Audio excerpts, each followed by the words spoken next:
Well, there are only about 6 participants in the room. I'm going to give them a minute or so to get in, then start the process.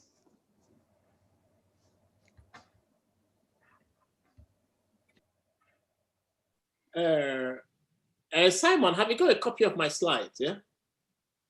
Yeah, but can you share them? Just so just mine here plays up. You can. Yeah, just want to make, because then we can make we know we've got the right copy of the slides. Yeah, and I think it's probably the last one I amended. So just in case mine here plays up, you can jump in and share that one. It's just one slide anyway, just one page.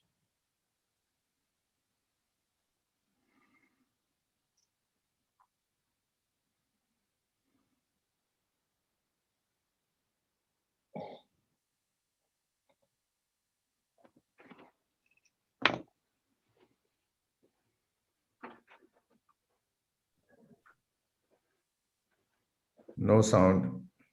Yeah, I think we need a sound.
Okay, Omo, I guess we start the session.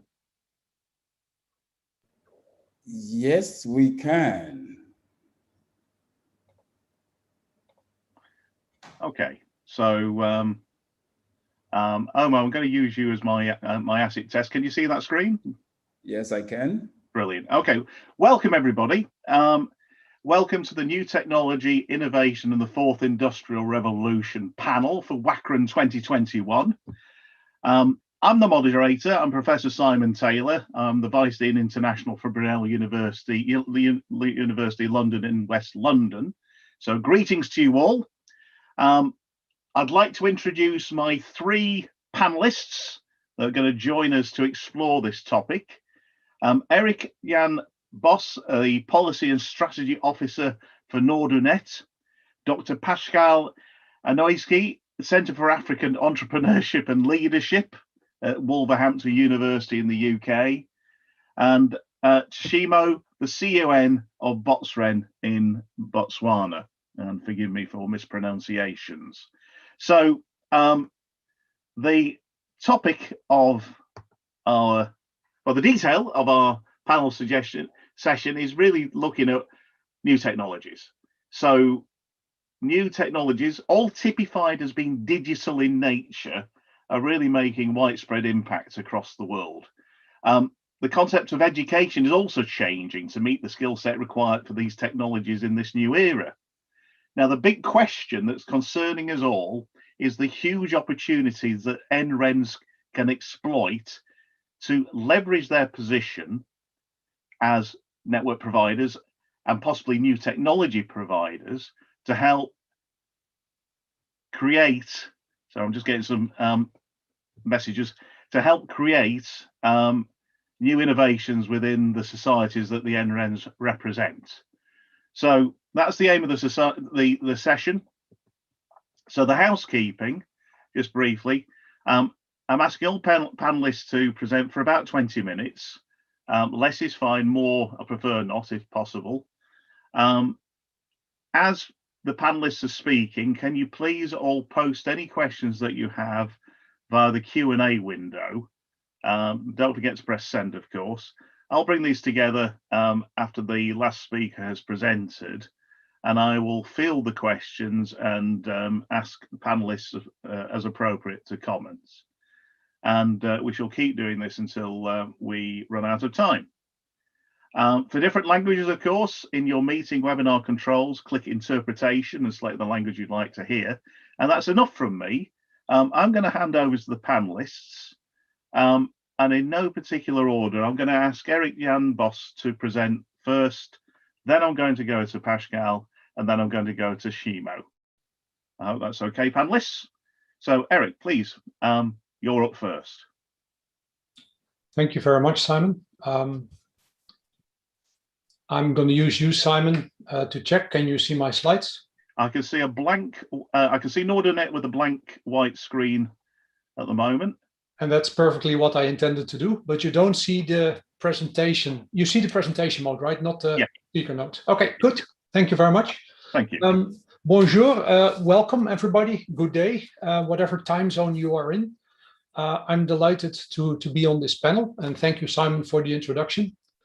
I'm going to spend 20 minutes, not more, I hope, on thoughts from the European Nordics on the topic of this panel: new technologies, innovation, and the fourth industrial revolution.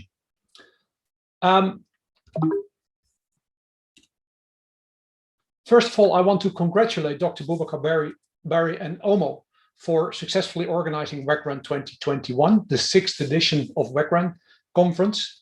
And thank you for your leadership in this. And thank you also for inviting me to this panel.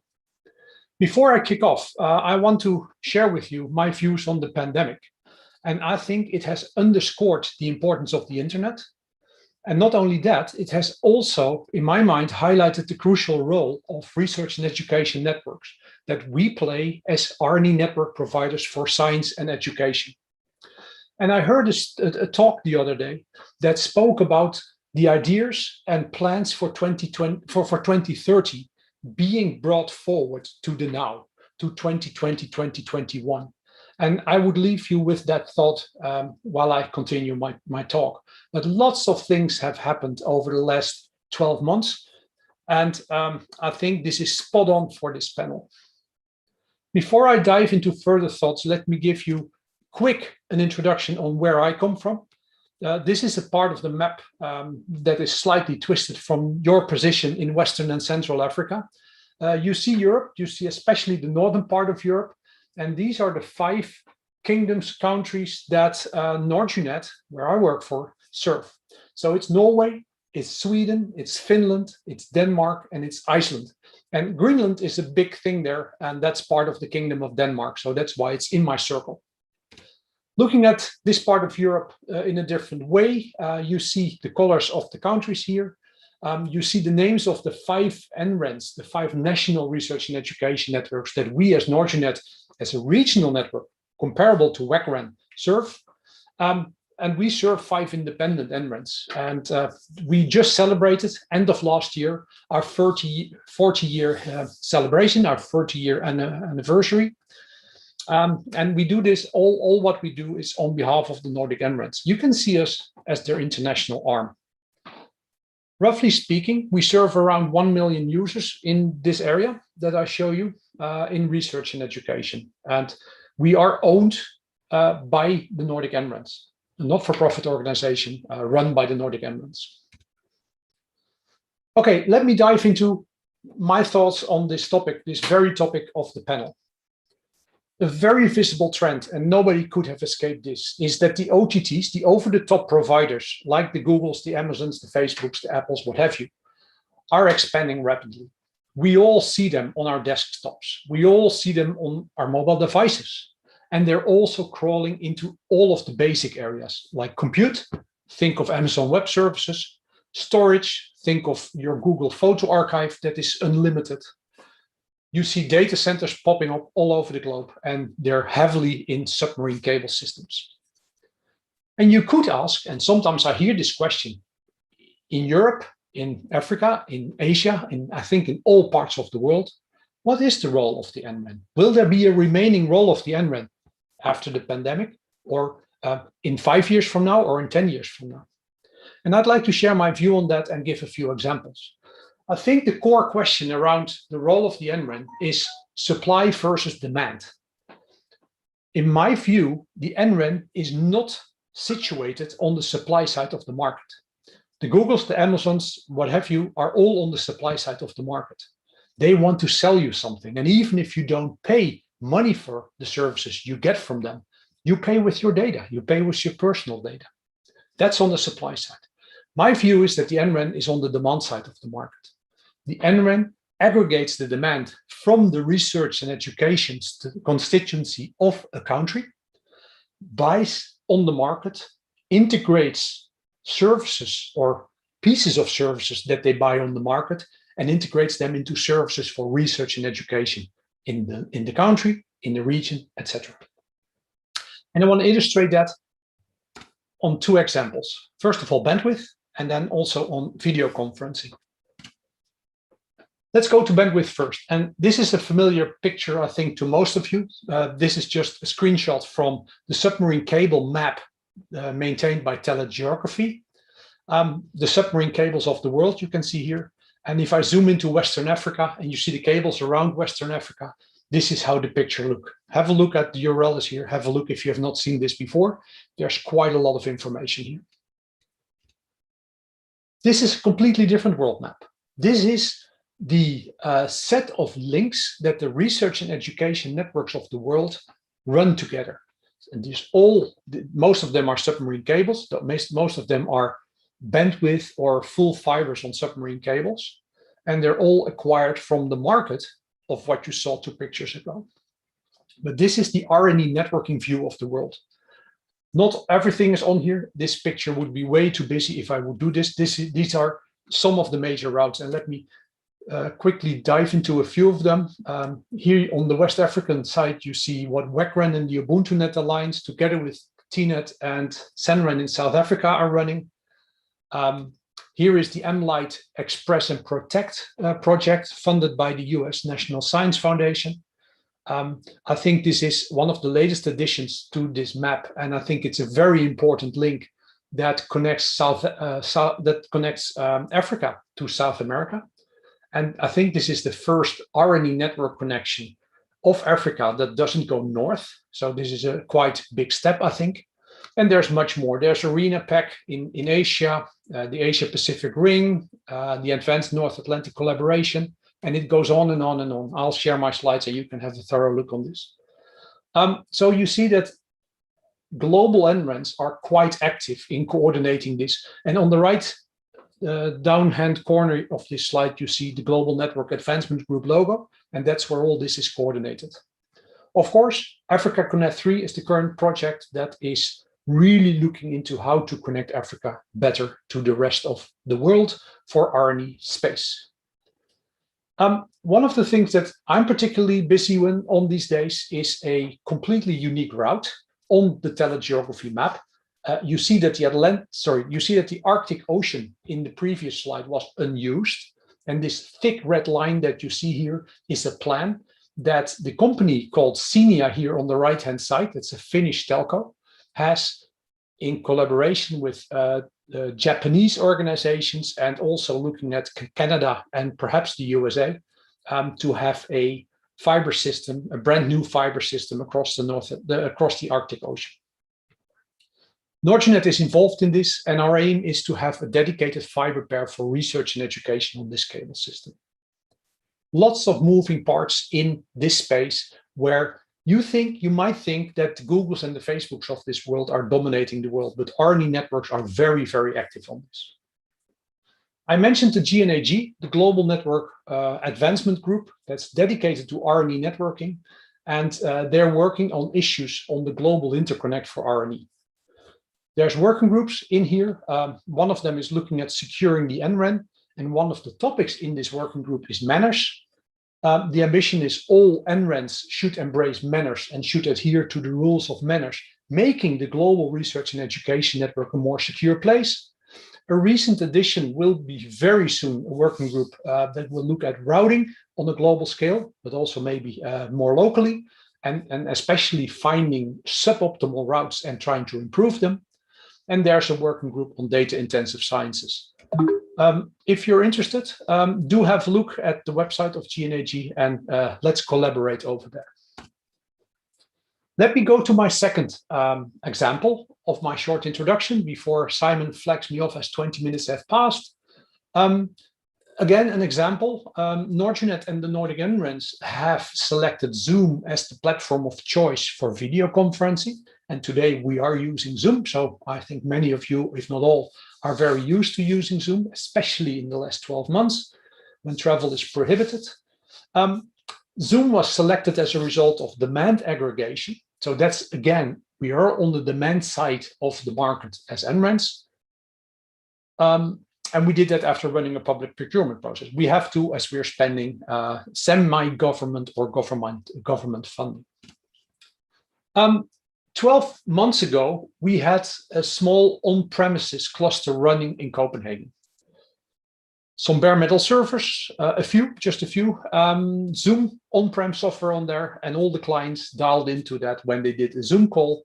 And I think we had concurrently 2,000 users max at that moment in time. And then the pandemic hit, and we worked with the Nordic NRENs, with the Nordic universities to accommodate massive online teaching. Due to the pandemic, or I should say maybe thanks to the pandemic, we now have 6 large clusters up and running, spread over the Nordics. There's 2 in Denmark, 2 in Sweden, 2 in Finland. And currently we are supporting 300,000 concurrent users on the platform with 1.whatever million licenses handed out in the Nordics. This is a graph that you can have a thorough look at if you want, after you have my slides. 12 months of history of the number of concurrent participants on a per day basis. So you see on the very left-hand side of this picture, only a few thousand max, and then it now has grown to, 300,000. And this is, again, the number of meetings. And the interesting thing is, while the number of concurrent users seems to be leveling off over the last 2 months, 3 months, the number of meetings seems to slightly continue to go up. Big question, of course, is what will happen after the pandemic is for a large part over, but we're still worrying on making sure that all the users in the Nordics can use this.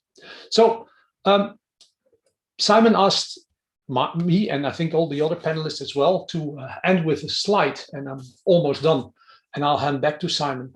How can NRENs power innovations in the 4th industrial revolution? Well, I think the 4th industrial revolution is characterized by a fusion of technologies, and physical, digital, and biological spheres are being, drawn into each other. The lines between them are being blurred. And what is then the role of the NREN? Well, I think each NREN needs to think global and act local. You support your local universities, you support your local research and education institutes. You're part of a larger thing, and that larger thing is the Global Research and Education Network. And for the universities and research institutes in the country, it means that they pay for connecting to the NREN, which is a relatively small fee. And in return, they get not only connecting to each other in the country, but they connect to this global endeavor called the Global Research and Education Network. And I think NRENs, together with their users, should embrace new technologies, be very open-minded on what they want to look at, what they want to work on, try things, make your hands dirty and learn a lot. And NREN should be the system integrator. You buy on the market on behalf of your constituency, and you buy half products. And together you combine them in ways that the manufacturers have never thought of combining them to create new services for R&E, while all the time stimulating community and stimulating collaboration. And that's it for me. Back to you, Simon. Well, thank you, Eric. That was a very fascinating talk on the subject. So I'm just checking my microphone's on. It is. It's good. Now, let me hand over to the second presenter, Pascal, who's going to load his slides up as we are talking. And I note that Effa sent a comment to us all. So we have to remember we have two very hard-working interpreters running in parallel. And I'm probably as guilty as everybody of talking too quickly. So if we can maybe slow down a little bit and make sure that their hands don't burn out or mouths don't burn out in the next hour and a half. Pascal, could you are you loading up your presentation? Very much. Shall I share screen now? Yes, please. Yeah.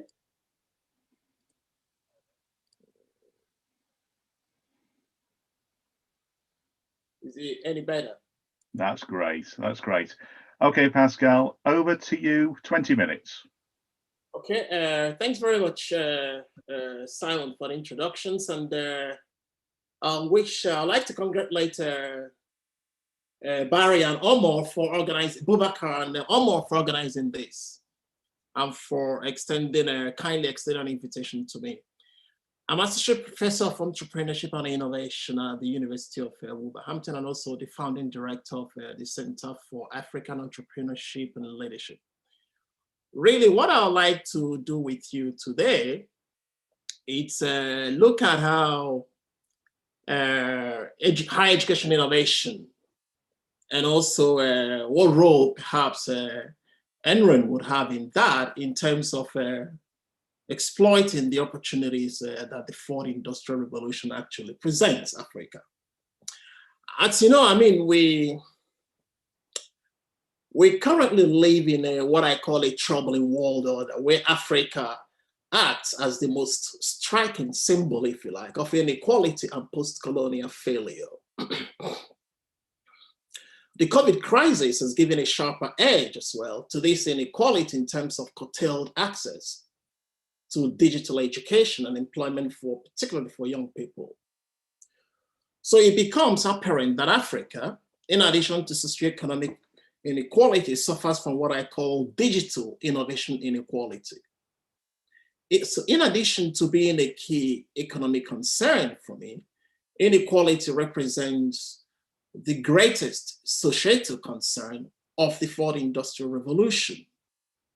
But before I come to that, my drive for a more equal world necessarily entails how to alter the relationship between Africa and the rest of the world.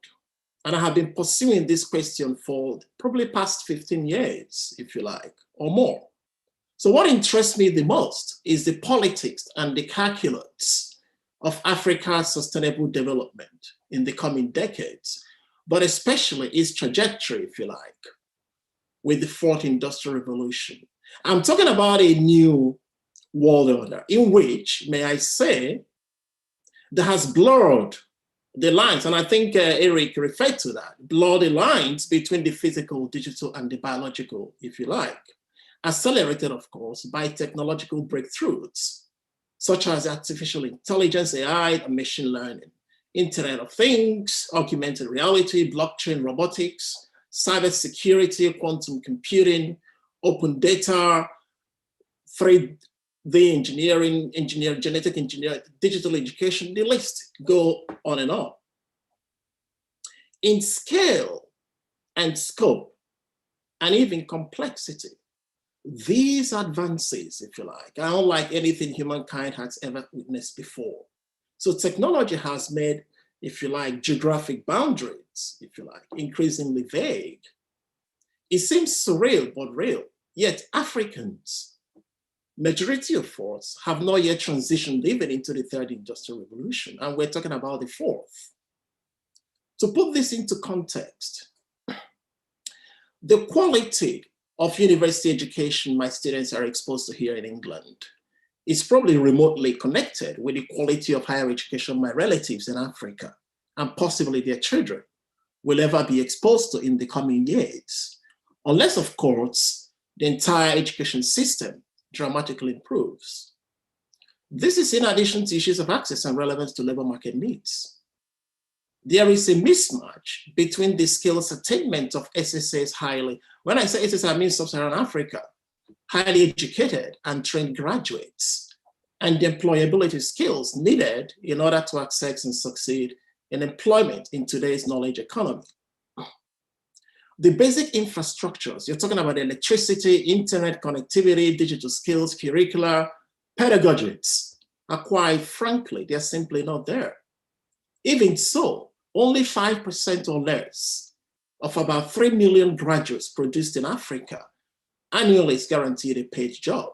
As a result, Sub-Saharan Africa faces 3 levels of what I call compounding socioeconomic challenges, with high and graduate unemployment, low productivity, and a lack of viable entrepreneurship and innovation ecosystems needed for job creation, inclusive growth, and economic development. These are challenges, and they have all implications for meeting the SDG targets 4 and 8 of secure jobs with decent wages. It sounds tragic, but my point in raising these rather uncomfortable realities is that there may even be more troubling consequences at stake for all of us if we fail to take action now. So we need to confront, if you like, we need to confront what I call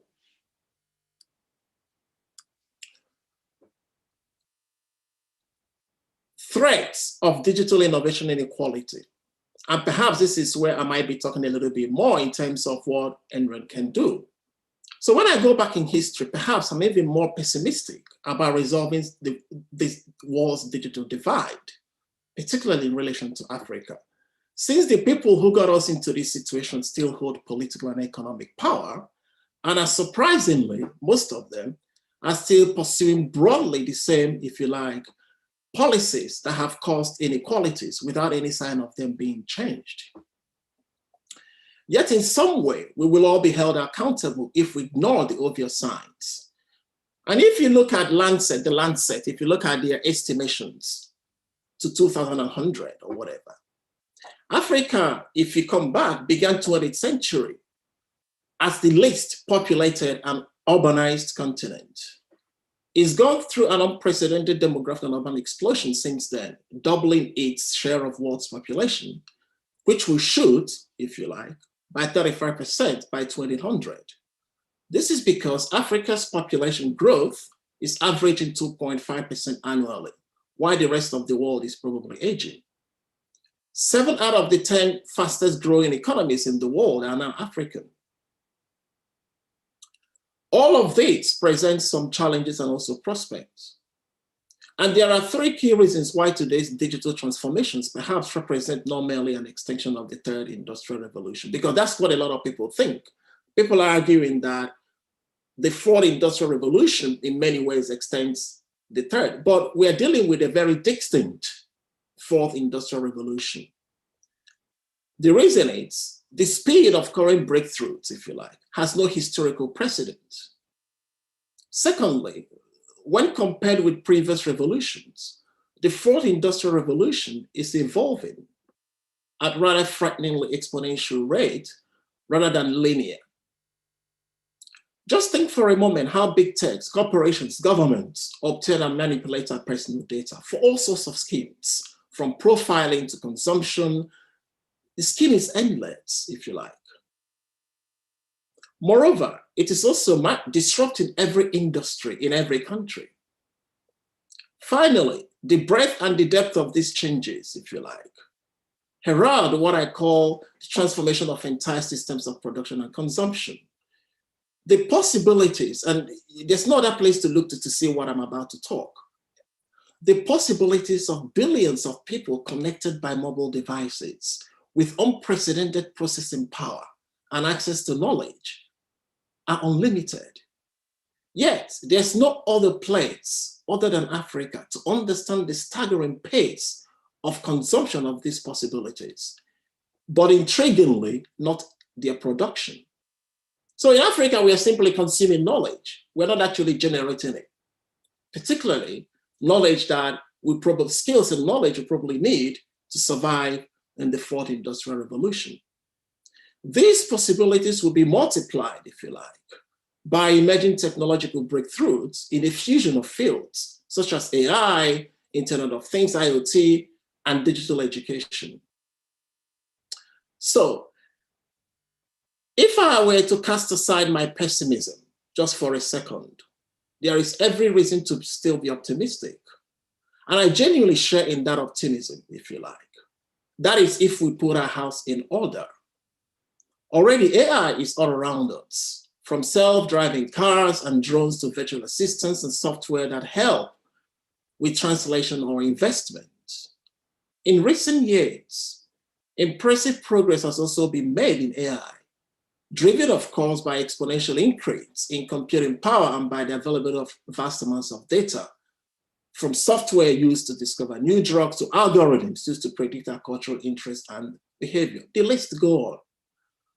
But particularly in terms of digital education, what we're seeing is that instructional designers, if you like, are actually working with education providers, governments, and a range of sectors, including healthcare, retail, tourism, military even, to create, filter, curate, and deliver education and training in a way that actually ensures students learn efficiently by creating what I call high quality learning materials that take into account the strengths and weaknesses of students, customized to take into account the specific needs of, if you like, education providers, the productive sectors, employers, and the wider society. So imagine a world in which every child can actually have access, including my relatives in rural Nigeria, can benefit from such, if you like, transformational education. So the fourth industrial revolution, yes, has the potential to raise global standards, income levels, if you like. But today, it seems to me that those who have gained the most from it are probably consumers who are able to afford, if you like, the digital world. So technology has made possible new products, services that increase efficiency and the pleasure, if you like, of our personal lives. Take, for instance, ordering a taxi, booking a flight, buying a product, making a payment, listening to music. All of these things we could do from the comfort of our own homes. Technological innovation will also lead to supply side in terms of transformation. I heard Eric talking about NREN being on the demand side. Possibly so, may not possibly be the case, but with long-term gains in terms of efficiency and productivity. So transportation and communication costs are also dropping, if you like. Logistics and global supply chains would eventually somehow converge and will eventually become far more efficient, if you like, as the high cost of trade diminish. But at the same time, these breakthroughs could also lead to increased inequality, especially its potential to disrupt the labor market. We're already seeing that as automation, if you like, substitutes, if you like, labor across globally. And there, of course, consequently, there'll be net displacement of workers. So the question really is, where does Africa lie in all of that? The largest beneficiaries of innovation, digital innovation, transformation, will be providers of intellectual and not necessarily physical capital, if you like. Yet in all of this, I cannot from where I stand, foresee at this point which of these scenarios would actually emerge for Africa. My estimation, based on history and also current trends, suggests that the outcome might likely be a combination of opportunities and challenges. However, I am convinced that in the future, as I said, intellectual capital, that is talent, more than physical talent, will represent the main factor of production in a knowledge and digital economy. A digital economy, we know that currently, by UN estimation, is worth about $11.5 trillion. That will quadruple by 2025 to 23, if you like, $1 trillion. So this will give rise to a job market that will become increasingly polarized, fragmented into what I call low scale, low pay and high scale, high pay sectors.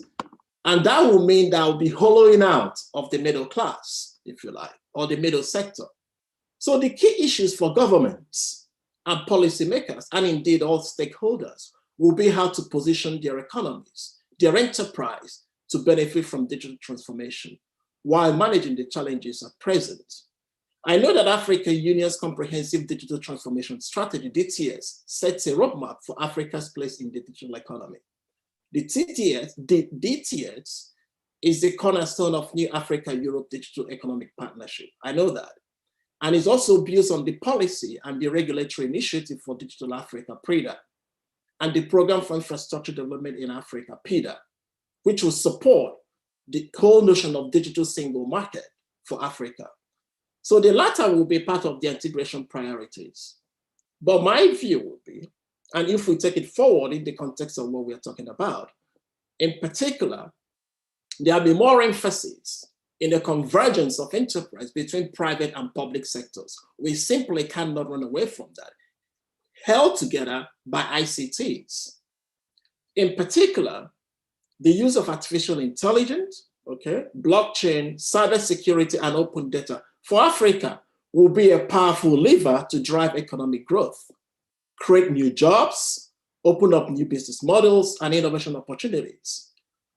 But my worry is that Africa still lags behind in all of these, if you like, areas, especially in terms of infrastructure, technology access, and education. And this is perhaps why I believe strongly that higher education has a crucial role to play. Higher education sector is known to have helped nations in developed and transition economies to become competitive in a digital economy, particularly in producing highly skilled workforce, driving innovative research and digital innovation.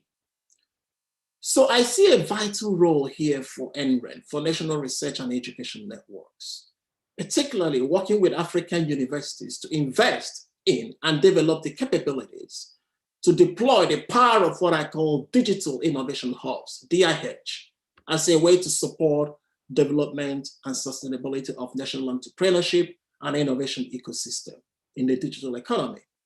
DIH, Digital Innovation Hubs, they bring vital contributions to a country's entrepreneurship ecosystem. They enable businesses to access the latest knowledge, expertise, and technology for testing and experimenting with digital innovation relevant to its products, processes, or business models. DIH also provide connections with investors, facilitate access to financing for digital transformations, help connect users and suppliers of digital innovation across all of the value chain, but also foster synergies between digital and other key enabling technologies of the fourth industrial revolution, such as AI. DIH acts as a one-stop shop, serving companies with the local region beyond the local region, but also beyond the digitizing their businesses. And I think Eric again alluded to that in terms of when he talked about thinking local and again acting globally. Further, DIH help customers to address their challenges with a common service model, offering services that will not be readily accessible elsewhere in such a concentrated fashion. So combined with all of this, and Africa's demographic challenge, we talk about demographic time bomb, but positively, optimistically, I'm thinking in terms of demographic advantage. DIH in universities will help to unlock sustained employment and self-employment for students and graduates in all kinds of sectors, from engineering, health, medical, business, arts, and the creative industries. Therefore, DIH has the potential to foster growth opportunities in Africa for many decades to come. With these reflections in mind, the current digital transformation landscape in Africa faces 4 key challenges: ecosystem fragmentation, low adoption rates, if you like, of 4 industrial-related technologies, lack of Pan-African ICT industry-specific alliances, and also lack of ICT-specific policy frameworks in Africa. All of these will need to be resolved. And I see a crucial role here. Perhaps I'll talk a little bit more on those. I see a crucial role here for NREN in terms of how they work with universities to support them to be active players within the ecosystem, within the entrepreneurship and innovation ecosystem in their countries, but also enabling them to actually adopt and make use, exploit. There are a lot of exploitable assets in terms of what the 4th industry-related technology can actually offer. But also, how do they develop what I call a Pan-African ICT industry-specific alliances? In Europe, for instance, if you like, we all know that such alliances exist, but in terms of how they plug in with cybersecurity, work with different agencies to actually track criminals and all that, okay? We have what they are calling the EU Blockchain Observatory Forum, where all of these things actually happen. But also finally, in terms of policy, the policy aspect of it, we are here talking about the 4th industrial revolution, yet we don't even have the ICT-specific policy frameworks within the continent that will actually serve as an umbrella to begin to drive all of this. And I think NREN has probably an important role to play here. Thank you very much. Thank you very much, Vachal. And as my phone is about to go off, I think I'd like to thank you for being bang on time. So let's move quickly on to our next speaker. So Pascal, can you stop screen sharing? Yes, that's what I'm about to do. Thank you. And then, let's, good. Thank you very much. So Shimo, would you mind setting up your presentation? Certainly, Simon. That's not for you. That's the generic timer. Can you see my screen? I can. We're on presentation mode. Okay. Okay. Dr. Tshimo, you have 20 minutes. Thank you. Okay. Thank you very much, colleagues. Thank you, Simon, for inviting us to come and present. This is my first WACREN conference to attend. I've previously attended UbuntuNet conferences. Colleagues, I'm here as a representative of the Botswana NREN that I'll talk about briefly. And I'm delighted to announce that Botswana is finally joining a set of nations who have NRENs. We've taken our time, and we believe that, you know, Botswana culture and Botswana culture, we deliberate to deliberate to deliberate. And once we get going, we're like a diesel engine, we get going. So colleagues, I took this opportunity to try to domesticate this topic that we've been asked to deliberate on, because I think this is quite important. I enjoyed the last speaker's presentation. I think it's very, very important to contextualize and see where Africa is in real terms and what we can conceivably do, and so that we could look at the baseline and make proper inroads going forward. So I thought maybe one of the, for me at least, 4IR primarily is about our ability to, you know, to collect and analyze data and manage it and make the most sense of it. And for us to do that, we need platforms, we need infrastructure, we need platforms. So I think it's very, very important to introspect and see where Africa is in relation to having these basics in place. Hence, my presentation. I'm very happy to see that there was a session in this conference on open science and open access, because there could be some synergies there. As for me, I'm at the University of Botswana. I'm an academic there. But like most academics, we wear many hats. I'm currently seconded at the ministry to really push the rollout of the Botswana NREN. Hence, I leapt on the opportunity to come here today to engage. The map on the left, we don't like very much, because it shows Botswana as not having an NREN. Indeed, we don't have a formal NREN as of to date, but the map on the right, you can see that there is a lot happening there. Botswana is a very big country the size of Texas in terms of land mass, slightly bigger than France. But you can see the connectivity there. We've got over 9,000 miles of fiber, crisscrossing our deserts, crisscrossing the Okavango Delta, the World Heritage Sites. And we do have the pipe that is required to connect Botswana connection-wise. What we've been lacking is a formal NREN in terms of what we know NRENs are. Indeed, also in terms of international connectivity, we have a parastatal called BOFINET that actually does the connectivity that you saw in the previous slide. It's a government entity, is charged in providing wholesale bandwidth locally. You'll see that the ISPs buy bandwidth from BOFINET, and then of course, in terms of the fair market access, they provide bandwidth to stakeholders. And the map on the left, you'll see the connectivity that we have internationally. BOFINET, the parastatal, is invested in the WACS and easy cables. So huge investments there that provides us an opportunity going forward to have obviously affordable bandwidth. So really, even without the NREN as we know it, we do have the makings of an NREN in terms of very, very good connectivity. The downside is that at the moment, universities are paying through the nose, obviously buying bandwidth separately through independent, through ISPs. The good news, like I said, we've set things in motion through a project that I'll also talk about in this presentation. We have formed a society, and we have obviously approached UbuntuNet for membership, and we're hoping to leverage potential avenues with Africa Connect. And you can see there, if you go to the Africa Connect website, an announcement that has been duly made regarding our coming on board. Now, regarding the topic that I want to talk about today, I think it's extremely important in terms of 4IR to be able to discuss this in the prism of doing science, doing innovation, and doing research in Africa. And I think it's very, very important to be able to contextualize and see how much has been done in Africa, how much progress has been done, and what lessons have been learned. I think for us, in terms of open science, we can look at the definition there at the very end. I think open science can be viewed really through the prism of engaging society and the economy in research activities, putting the citizen at the center, making sure that we know how our research is going to land, so that we don't do research without contextualizing it in terms of the bigger scheme of things.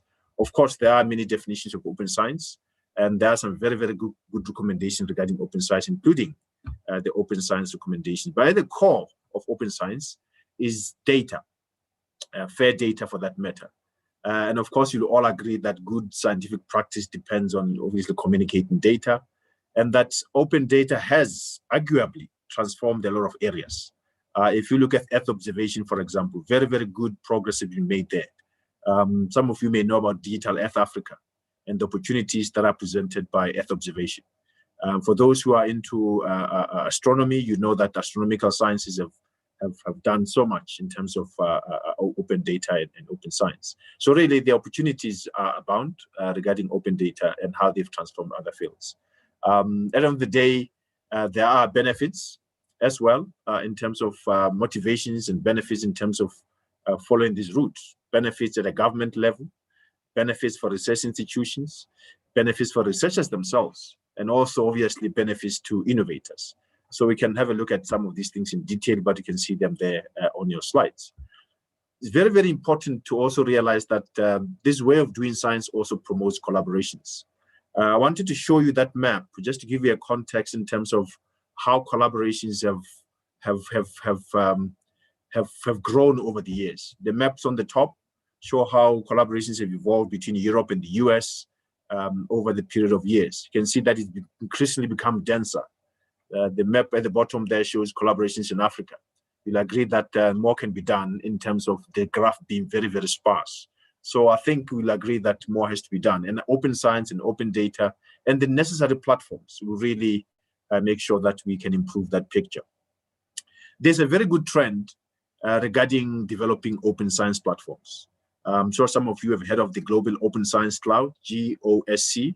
which is really looking at supporting research collaborations across continents, primarily through working on problems that obviously bother humanity. You look at sustainable development goals, climate change, infectious diseases, things that we can all work together without necessarily carving the cake. So the Global Open Science Platform allows us the opportunity to long-term collaborate. Obviously, regions, continents also are looking at Open Science Cloud. The Europeans are here. They'll talk very, very eloquently about the European Open Science Cloud, which is also a very, very good example of an opportunity and an initiative that can bring together nations in terms of science.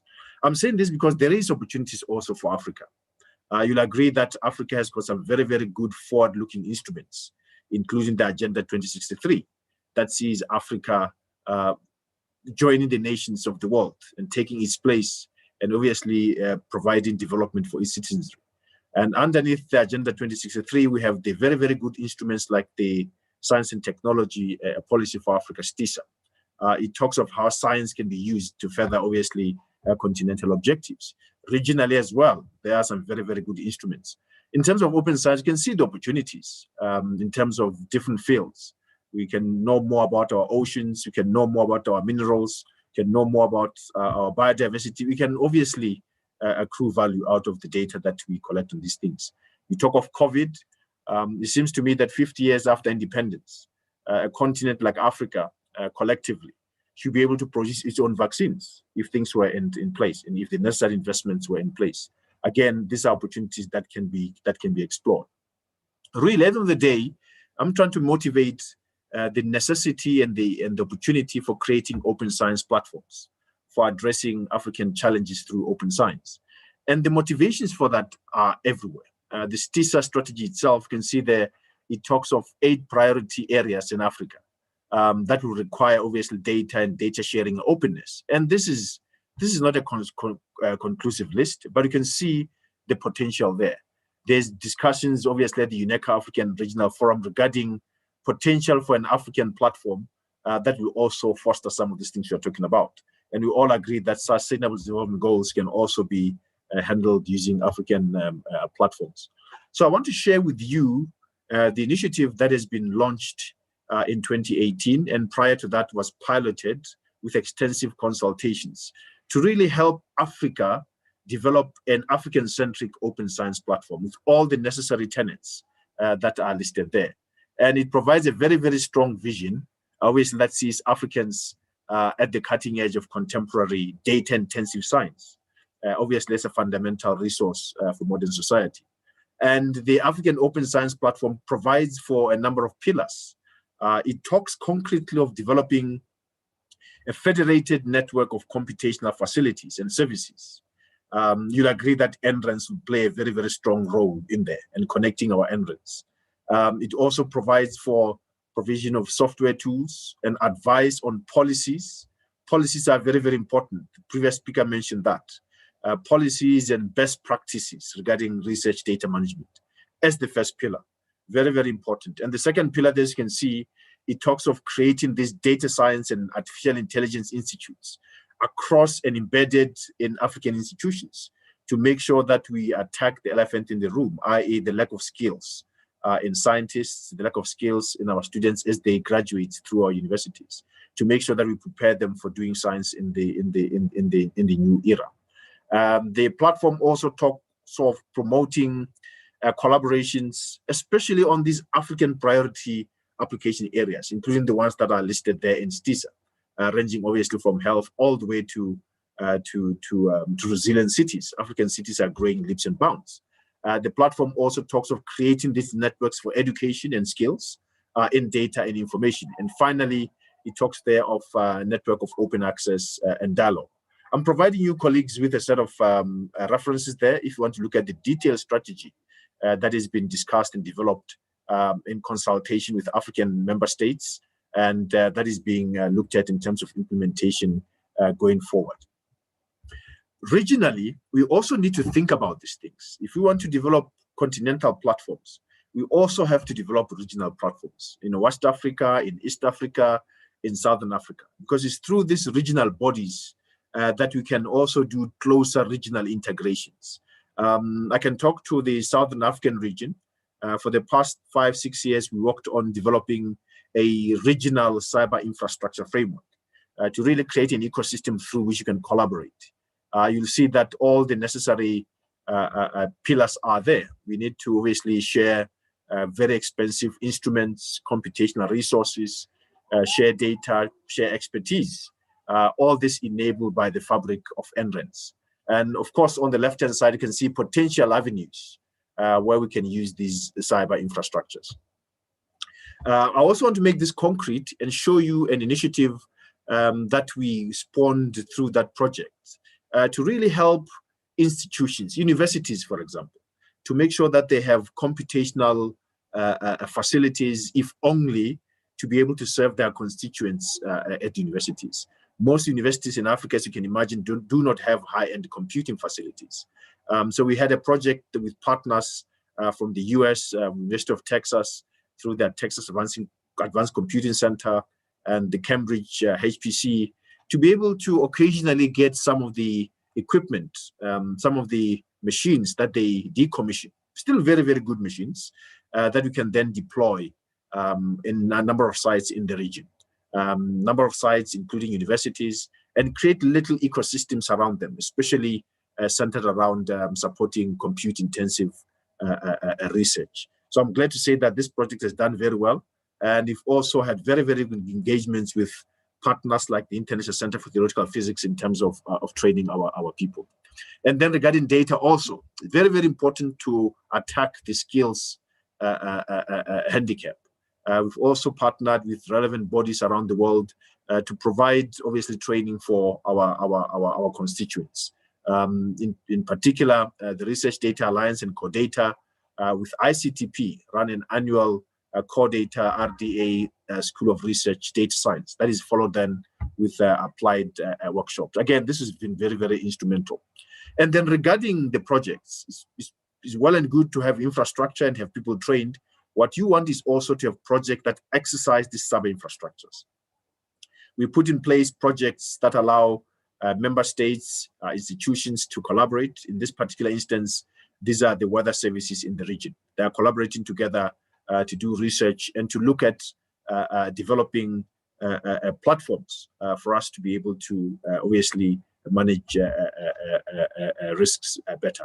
And the net effect of this is that we've got very good publications coming out of this research, and we've got strengthened collaborations with both institutions in terms of med services, but also universities. And obviously, this benefits research output coming from the continent. Again, coming down at a national level. In addition to continental platforms, regional platforms, we need national models. We need national platforms. And again, as an example, I want to show you what we are trying to do in Botswana regarding obviously providing a baseline so that going forward, you can have support for some of these things. In Botswana, we've been very fortunate to have some leadership that is very keen on taking Botswana to the next stage regarding 4IR and regarding how Botswana can be facilitated regarding services through digital transformation. In his inaugural speech, when the president got in, he highlighted a number of things. You'll see the investments in ICT, digitization, education, skills, employment are top of his priority. Botswana has some very, very good policies, but what has been lacking is its implementations. The landscape of policies is quite impressive. There is the science and technology policy. At the very top, there's the vision document that talks of where Botswana will be in 2036. And underneath that, we do have the RSTI policy. And we have very, very good policies coming up, including the space science strategy that will overarch our involvement in projects like the SKA. And there are some desirable policies like the open data policy that we're looking forward to do. In ICT, we have very good policies as well, providing a very, very good foundation for anything to do with ICT going forward, including digital transformation of RSTI. There is also e-legislations. We also got regulatory bodies. We also got the parastatal that I mentioned, the BOFINET, that provides the underlying fiber network around the country. To make all this concrete, so that is not abstract, Botswana decided to create and start a project called SmartBots, a project that will really provide digital transformation across the board. And the objectives of such a project are given there. You can see that we want to connect the country so that nobody's left behind. We want to provide knowledge and tools to compete and build a knowledge workforce. We also want to make sure that the citizen is put at the center. We also want to co-create data-driven products and services, and et cetera, et cetera. And you'll understand that the benefits are insurmountable.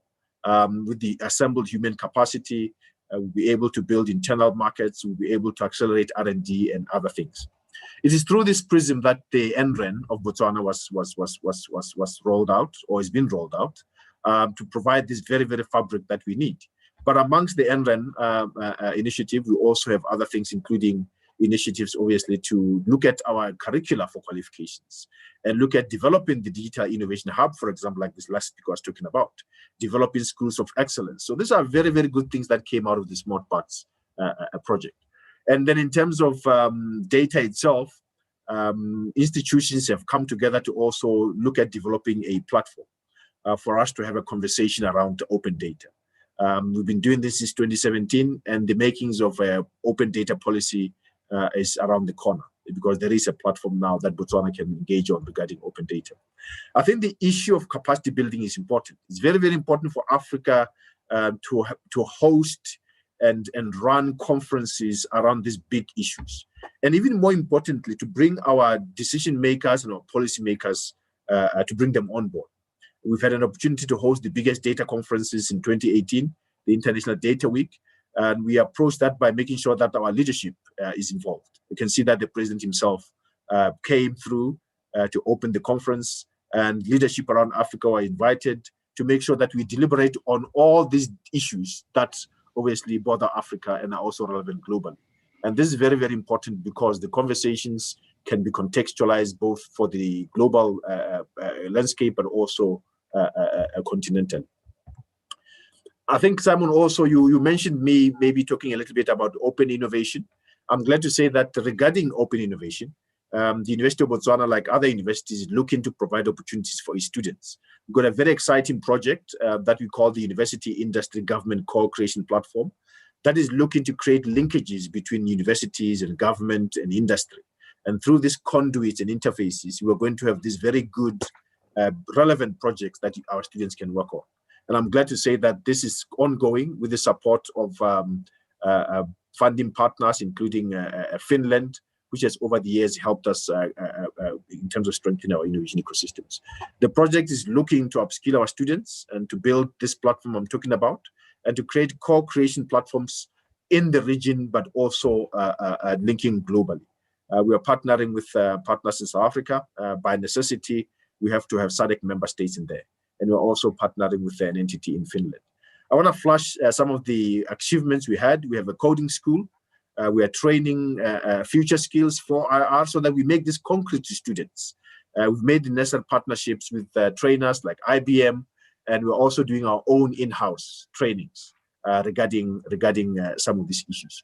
We think this is very, very important, because all of a sudden on campus, we have a facility that allows our students beyond the classroom, beyond their classic computer science courses, to be able to be upskilled, not only be upskilled, but also to work on projects that are coming from industry and that are making these things relevant for them. And even to make it better, we are creating opportunities for them by having access to Botswana's Innovation Fund. The eGov Smart Boards project is also providing opportunities for them to come up with brilliant ideas on how to solve some of these problems that stakeholders talk about, obviously using 4IR technologies. We think this is a very, very important part of open innovation, and it's very, very relevant for students when they graduate. Now, finally, Simon and colleagues, that's the slide that I think coming out of this talk and listening to the other speakers who've talked here, we believe NRENs are very critical to all this. NRENs obviously provide the necessary fabric for these cyber infrastructures, but they can provide other functionalities, including facilitating coordination. Somebody mentioned fragmentation. NRENs can provide RSTI observatory so that countries, nations, continents can see what's happening in their national and continental ecosystems. You know, NRENs need to provide advanced data services to be able to provide for all those things we talked about. And most importantly, I think NRENs can facilitate data sovereignty to make sure that the data that gets produced in institutions, in countries, in continents is actually hosted where it's produced and easily accessible. I think I do concur that NRENs must also work very closely with policymakers. 4IR is very dynamic. If you look at areas like blockchain, it's moving so fast. Policymakers and policymaking is lagging behind. NRENs can really facilitate in terms of policymaking, including institutional policies. Universities, for example, can develop 4IR strategies. Certainly, the University of Botswana is going that route. And NRENs can support industry clusters and can support these university industry co-creation platforms. We believe this is very, very critical. And most importantly, I would argue, NRENs must facilitate development of locally relevant content and be able to maximize traffic, local traffic, for consumption of this content. And we'll agree that NRENs, in a way, should also support widespread technology transfer and definitely support 4IR skills. The last point there I like very much. NRENs can provide and support and promote data citizenship, help our people be able to engage with data through data thinking, data doing, and data participation. And thank you very much. I think I'll stop there. You're probably being polite, Simon. I probably went over my allotted 20 minutes. Thank you very much. Selma, thank you very much. That was a fascinating presentation. If you can stop sharing, let's go to full screen mode with the presenters, which Zoom should do automatically. Thank you. Now, so thank you for 3 excellent presentations. So what I'd like to do now is switch to the Q&A. Now, for various reasons, the Q&A didn't seem to, some people didn't manage to get hold of it. So we've got some in the Q&A and some in the chat. So I'm going to field the questions in chronological order. And the first one I've got is from Dr. Anastasia Adegnostu. I'll just read the question out, and this is to all panelists. We know that sharing knowledge, information, and data is very important for research and innovation. The current pandemic makes it even clearer that we need to work collaboratively to solve global problems. But although scientists are open to sharing knowledge, industry and decision makers and policy makers, not so much. So the question is, how can NRENs and the research and education community can support cross-border collaboration for global challenges? So Eric, would you mind going first on this one? That's fine, Simon, and I think that's an excellent question, and thank you for that, Anastasia. NRENs are used to dealing with research and education. NRENs are used to working with universities and their scientists and researchers. They themselves form global collaborations. They themselves form virtual organizations of collaborators. And I think exactly there is where the NRENs can help in exchanging data and exchanging knowledge. NRENs, first of all, provide infrastructure. I showed a few examples in my slides earlier in this panel, but also layers above are also dealt with by NRENs. The trust and identity layer is extremely important, and making sure that researchers have their identities, their digital identities, and can collaborate through global systems on that. And I think the Xi'an developed EduGain is instrumental in this. And many NRENs around the world subscribe to EduGain, and through that, the users can access resources all over the planet.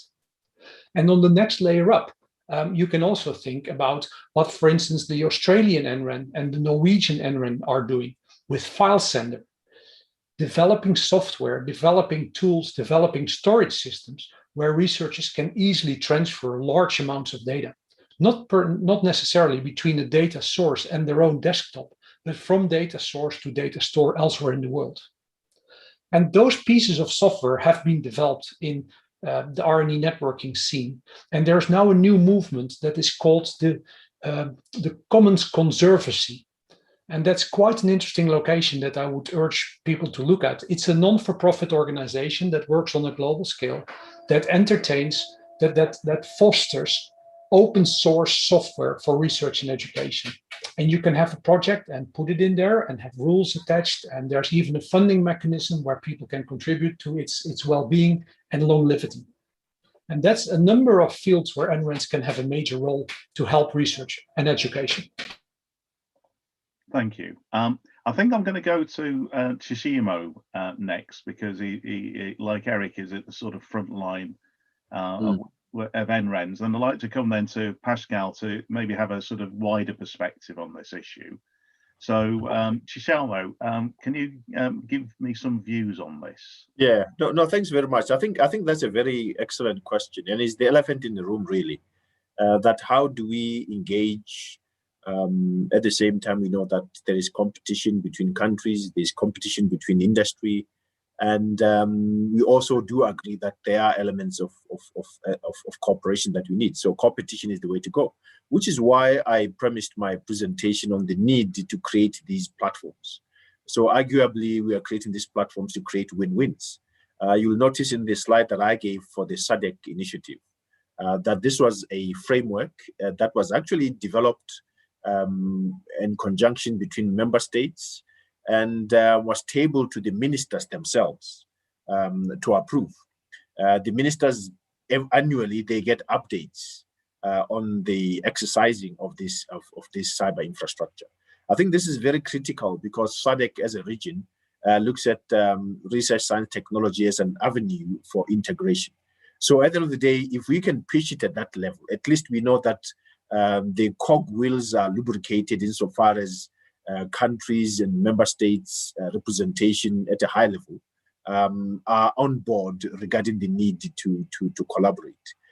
You also saw that I gave an example of a singular project where Met Services were also in the region looking to collaborate. Again, areas like climate and weather knows no borders. So you find that you also can be looking at certain areas as low-hanging fruits to start to tease out and exercise those challenges that may come about because of this new way of working, if you want to call it that way. So I think it's very, very important to be able to look at that type of incremental way of working, looking at the areas where you can easily start working together and teasing out challenges that you see. I think the third point that I want to raise is the issue of maybe creating industry clusters. At the national level, where we can create an industry cluster, whether it's in manufacturing or in mining, and government can play an important role in making sure that these industry clusters work, because obviously most companies do want to work and engage with the governments. And then, of course, in that mix, you can throw in universities to make sure that they keep an eye on potential avenues for research. And then, of course, the final point that I want to make is that we need to develop private sector strategies for engagement. Botswana, for example, we are currently looking at developing such a strategy to make sure that there is a strategy concretely talks of how do we engage the private sector and addressing some of the concerns that come about. Thank you, Simon. Thank you, Tsushima. Pascal, would you like to add to these views? Yes, sir. Thanks, sir, to the questioner. I think my view is very simple. As an African myself, I take a rather cautious approach and view to when we talk about fourth industrial revolution, all the opportunities that quite frankly actually presents. I believe that because the questions and some of the responses that I am getting speak very strongly to an ecosystem issue, an ecosystem, if you like, fragmentation. And I cannot help but emphasize this. I've worked with more than 33 organizations in Africa, from universities to governments to private sector groups and all the rest of it. We are simply not talking to one another. I can be frank with you. I can be that frank because I've lived and worked on both sides of the aisle. One of the greatest assets in Europe, and I suppose the same thing probably speaks to places like North America, and then Asia is increasingly imbibing that culture. They talk to each other. They may not like each other, but they talk to each other. So businesses talk to universities, universities talk to businesses, businesses talk to governments, governments talk to universities. So it's a symbiotic relationship. So here's the deal. We cannot pretend our young people who simply want a job, a good paying job, who simply want the skills to access the good paying jobs. Even the paid jobs are not there. Who simply want the skills to create a livelihood for themselves, to be a part of what we are actually dealing with here, the fourth industrial revolution, to be a part of it. But they simply cannot access it because the universities don't have the capabilities to do that. The government, the policy framework, and the regulatory environment simply do not support all of that. So what has to happen? We need to go back to the basics. What kind of Africa do we want to build within the digital, if you like, world? And I think Chabo and his Botswana experience made reference to STISA. So it's not the problem, it's not in the lack of policy. The problem is in how the policy has evolved. Who produced the policy? How was the policy actually put together? Did we talk to each other? And I think this is probably where I see NREN coming in. To actually go out there, NREN has to think to itself, what kind of, how do I want to present myself to the other stakeholders? What sort of enablers? What sort of competencies do I even have to develop within NREN to be able to engage all of these stakeholders? Because you're not talking to idiots.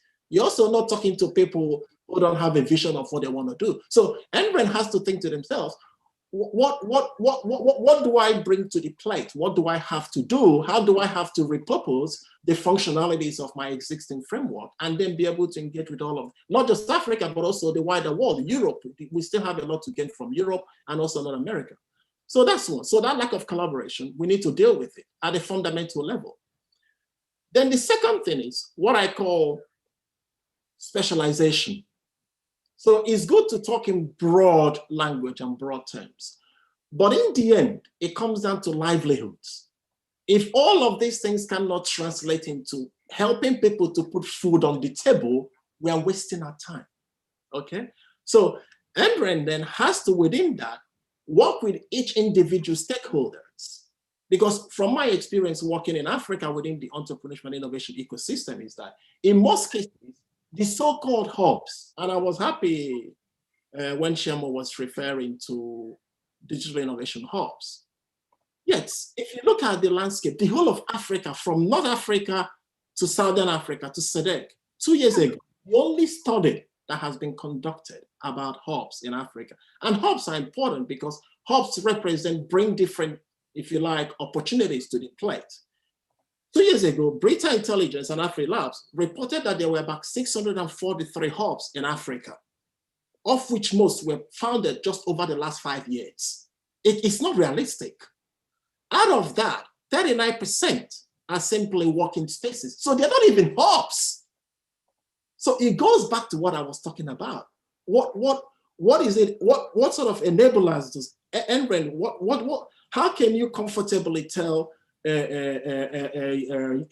big university in South Africa or Nigeria or North Africa, look, you haven't got a hub, or tell a government, this is not a hub. These are what you need to actually to actually develop a hub. So hubs operate based on what I call codependencies, interdependencies, and dependencies, meaning that government, universities, private sector all have to be working and relying on each other in terms of understanding their needs, individual needs, so that the government have the regulatory framework to actually police it.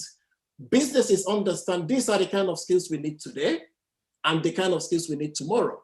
Universities understand this is the kind of skills businesses will need or our young people, and then embed that into their programs, education programs, so that students are consuming not just what businesses need, but also what they will need in the future. So that it's probably key. So going back to the hubs, so most of what we have now are not even hubs, okay? So we need to probably redraw that map. NREN has a role to play there. 24% of those innovation hubs existing are simply on the contours, on the continuum of innovation. So they are not really helping with entrepreneurship. They are not really facilitating job creation. Okay, someone has asked me, can innovation happen without entrepreneurship? Of course, the answer is yes. Innovation can happen without entrepreneurship, of course, if you like. Then, if you look at the 4 countries driving Africa, South Africa, Kenya, Ghana, and Nigeria are probably the most digitally advanced countries in Africa.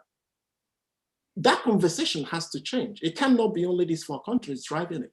So I think really we need to go back to what is it we want to be as Africa? And I think DTS, the digital transformation strategy that the African Union has actually designed, if you looked at that document, PRIDA, STISA, all of that, they have a lot of, if you like, positives. At the same time, they also have a lot of downsides. So perhaps NREN can begin to unpick all of this and begin to say to the wider world, I cannot see university in this policy. I cannot see where private sector's voice are in this policy. I cannot see these people in this policy. And perhaps we begin to redraw probably, if you like, on the map. And then finally, we need to integrate and harmonize our needs. So we need to understand each stakeholder, what are their needs, what are their priorities, and be able to then articulate a much more powerfully coherent vision and strategy that will actually, if you like, move us forward. Because where Europe is not where Africa is. We have to be honest with ourselves. What are our needs? And then in terms of how we then deal with the wider world, we constrain the wider world to attend to those Africa appropriate priorities. And I think that should be a take-off point, if you like. Thank you. Thank you, Pascal. That was very informative. Now, moving on to the next question, we have a question from Boubacar. This is initially to Pascal and Shomo, but then there's a follow-on question for Eric Jam. So the question is, we all know that most African governments generally don't look to long-term objectives because of issues such as politics. The horizon of politicians ends at the end of their terms, but not all, but most of them. Do you have a positive example on the African continent that you can share of where longer-term policy alignment fits with digital innovation growth? I'm sort of slightly paraphrasing there, but you know, where a government's got behind the issues addressed that we're addressing in this panel session. So, Shomo, would you like to have a go at that one? So it's policy alignment with long-term objectives with respect to new technology and Industry 4.0. Yeah, no, definitely, Simon. I think I preempted that question a little bit by presenting on the, even though I did it very quick, on the Smart Bots initiative. Yes. The realization was that Botswana arguably has one of the very good set of policies and strategies. If I had time, I would have gone through the history of some of them. But you see there, the landscape is very rich. We have a national broadband strategy that talks of increasing accessibility of broadband service throughout the country. I've actually been in a workshop today and yesterday and the day before regarding implementation of our cybersecurity strategy. We have the national ICT policy since 2004 that talks of Botswana being globally competitive, you know, a knowledge and information society where lasting improvement in social, economic, cultural development is achieved through ICT. And I've also talked about the RSTI policies you have. But the realization was exactly that some of these policies, as good as they were, haven't really been implemented. Hence, government decided to have a fresher look in terms of implementation. And then the government started this Smart Bots initiative. I think that is very forward-looking. It talks of driving the digital transformation across sectors. It talks of creating a digital innovation hub that will be used to develop digital solutions for e-government to bring government closer to the citizenry. It talks of digital transforming our RSTI in terms of bringing alive those RSTI policies that were dormant. It talks obviously of skills. I think that's a very key example of a government coming or maybe leading or coming to the party, so to say, in its own plans and strategies, especially in RSTI and ICT. And I think it needs this. What is also needed, to be honest, as you'll all agree, is the necessary investments. Most African countries are investing less than 0.5% of GDP on RSTI, and we know that that's nowhere near. I think the AU has talked about 2%. Some countries are looking at maybe progressively going to 1%, but that's the elephant in the room. And more often than not, we also want to have our research, science, and technology agenda driven by donor funding. As good as it is, we find that long-term, we probably need to put our hands in our coffers and bring those resources to the table. I guess maybe in a long-winded way, I was giving an example of Botswana because that's where I'm coming from. We do have, finally, an initiative that is looking to bring together all these pieces and then interrogating all these policies and strategies that have been stagnant and trying under one umbrella to push them through the prism of this digital transformation initiative. Thanks, Simon. Thank you very much. That's very comprehensive. Pascal, do you have any examples of, I mean, you mentioned 4 countries. Do you have any examples where longer term policy alignment is driving this kind of innovation? Simon, I think the last question probably hit the nail at the head, because that is the big elephant in the room. You know, the disconnect between what I call political governance and the economic priorities of, if you like, of Africa. Governments in Africa, probably elsewhere, are held hostage by the next election cycle. Everyone knows that. So there is what I call a disease around short-termism. Perhaps it's a human nature, but probably more so in Africa than anywhere else. I mean, Sherman has laid out what I think are probably fantastic programs. My unease, and Sherman, forgive me if probably this is the case or not the case. My unease is the consistency and the succession planning. So next government coming into Botswana, to what extent do they take those things forward? Or not just bring them and then they might regurgitate fresh ones based on donor-driven agenda or the agenda of probably the existing government. If I go to Ghana, Nigeria, South Africa, and Kenya that I've been talking about, the right answer to that question is yes. They are thinking seriously about that. They have policies, instruments, they have all of that. But sadly, that agenda or those sort of agenda in each of those countries are not driven by governments. They are driven by the private sector. They are not, they are not government-backed programs. Because even those in government simply do not understand it.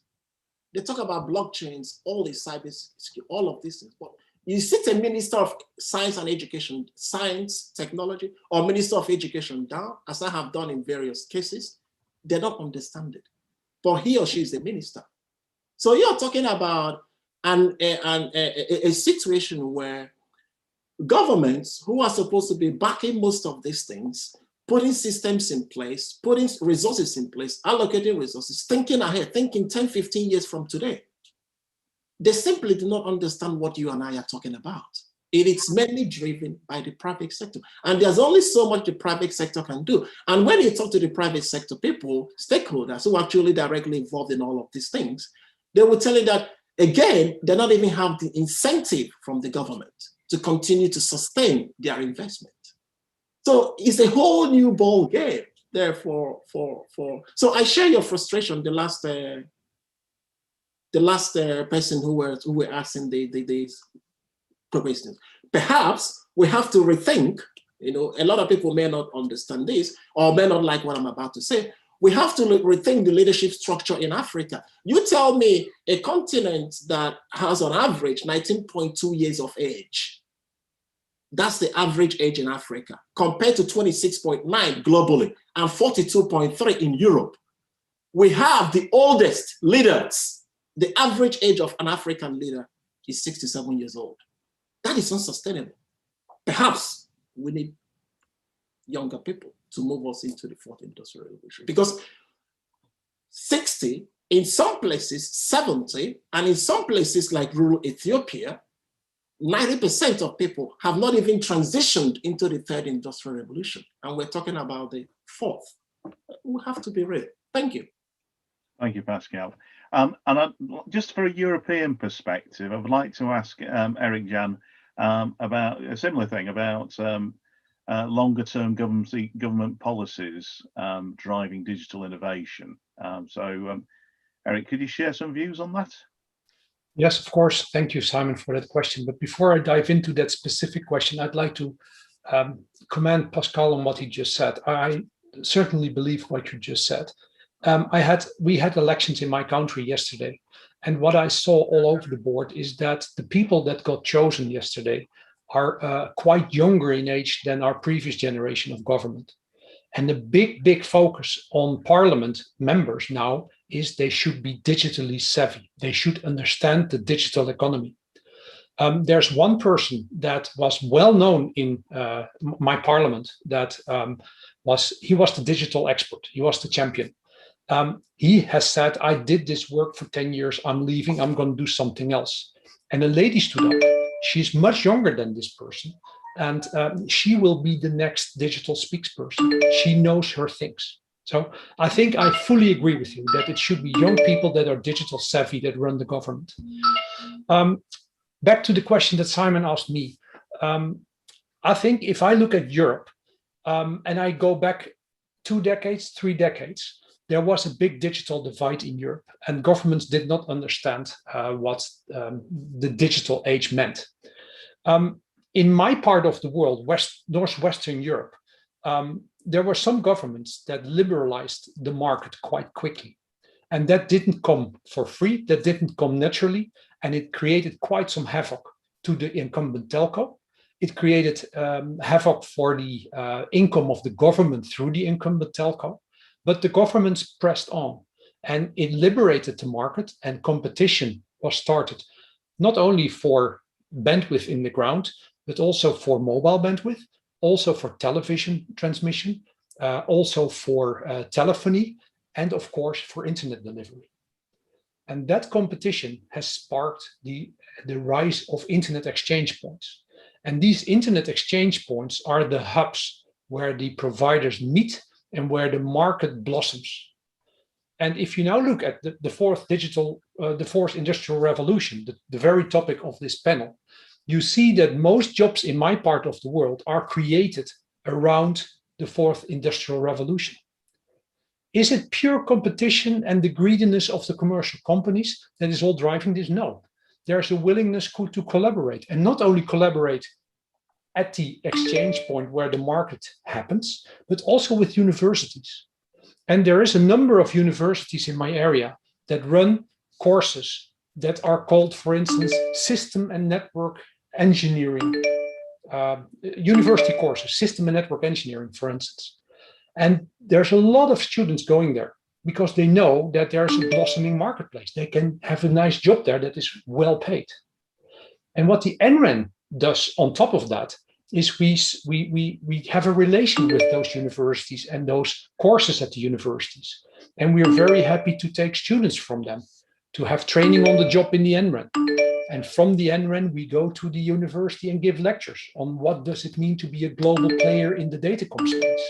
So it's that synergy that is extremely important. And that is basically Boubacar's question, as I understood it in the chat, that really, really helps driving the economy, the digital economy in my part of the world. There's one more thing that I would like to add here. NRENs partner all over the world. And what I see happening is that, for instance, NordiCNREN, it's easy for me to talk about. We partner a lot with ARNET, the Australian NREN. And we talk a lot with Boubacar and Omo, and with the South African NREN, SANREN and TNET. I also see, for instance, an African NREN in Tanzania talking with the Dutch NREN. I see the Kenyan NREN talking a lot with the German NREN. It's those synergies that really help get the knowledge level of the NREN space up. And that means help the knowledge level of the country go up. And I think I'm pretty sure, I'm 100% sure that there is a lot of latent talent in Africa. And that latent talent, and I always like the word latent talent because the word latent and the word talent are anagrams of each other. There's a lot of latent talent in Africa. And I think if the universities dive into that latent talent, there will be a large pool of people that are very, very digital savvy, and that helps jobs and that helps Africa. Thank you very much for that. Thank you. Simon, please. Yes, Pascal, please go ahead. Eric's made a powerful, important point. You know, when Eric said about how his own country are thinking about how they develop jobs, and he also made something around latent and also talent. And he talked about how jobs are actually being created at the local level, okay, through hubs. Those jobs, those big jobs that Eric was talking about, in my view, they didn't just appear. It started somewhere. And we've been able to track it down to universities working with students, professors, and businesses to create those jobs. So I go back to the point that I made about digital innovation hubs. NREN can see an opportunity here to actually key in, to get universities, governments, private sectors talking to each other, using the hub. Because if you also go back to the point Eric made about Tanzania hub linking knowledge that is in Dodge or his own country, that cannot happen without a hub. That is what hubs are designed to do, to pull knowledge from all over the world globally, but also share needs. Say, look, this is our problems. How did you address it in Finland or Sweden? And then the people, somewhere in Tanzania or someone in Ghana will be able to adapt that. And that is what I meant when I said codependencies, interdependencies, and dependencies. So that knowledge is, if you like, shared, created, curated, but also transferred. And I think this is what NREN should actually be thinking about seriously. How do at the local level, what are universities doing? What are governments doing? What are private sectors? Why are they not talking to each other through the hub and then linking people like Eric and also the drama in Botswana, looking at problems and looking at solutions, if you like. One quick remark here, Simon, and I don't want to hog this question, but I think it's very important what you say, Pascal.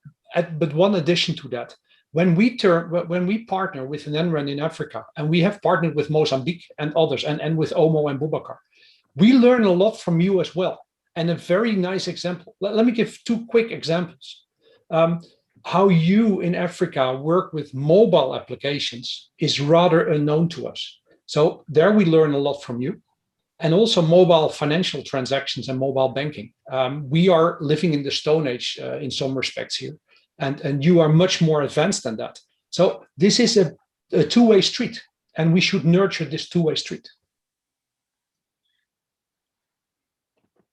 Okay, well, thank you very much for that. Now, let me just share a little experience. So mobile app development, Eric Jan just mentioned that. Pascal, I believe, mentioned that. So there's been a view that, to access data science, mobile access is critical for people to access whatever computing, whatever data, but to run at least the front end of the application in a mobile device. Okay, that's the first sort of thought. The second thought is if data exists, especially in healthcare, there was a recent report in the UK to say that the information that you can gain from analysing data using contemporary data science and AI is worth billions of pounds. Now, okay, that might be a slight exaggeration, but the fact is you've got a pattern, you've got data somewhere, you've got some kind of analytical software to analyze that data, and then you've got applications that can run on a mobile or a tablet to leverage the information from that data. Now, I'm saying this because mobile penetration across Africa is greater, arguably, than anywhere else in the world. And we have a very young population and full of ideas and entrepreneurs who want to do things. So I'd just like to ask the panel, do you see NRENs has been an instrument of change or an enabler of creating a 4.0 society based on new mobile apps created by this young population of enthusiasts and entrepreneurs. Do you see the NRENs being part of that picture, or do you see NRENs being a sort of facilitator or a bystander and somebody else does that? So Pascal, let me go to you first. I think Simon, you raised an issue which I agonized with even before I came on. When immediately Omo asked me to be here, that's the issue that I was agonizing with. I think my takeoff point, my take on it will be that NREN has to be clear with itself as an enterprise, as an entity.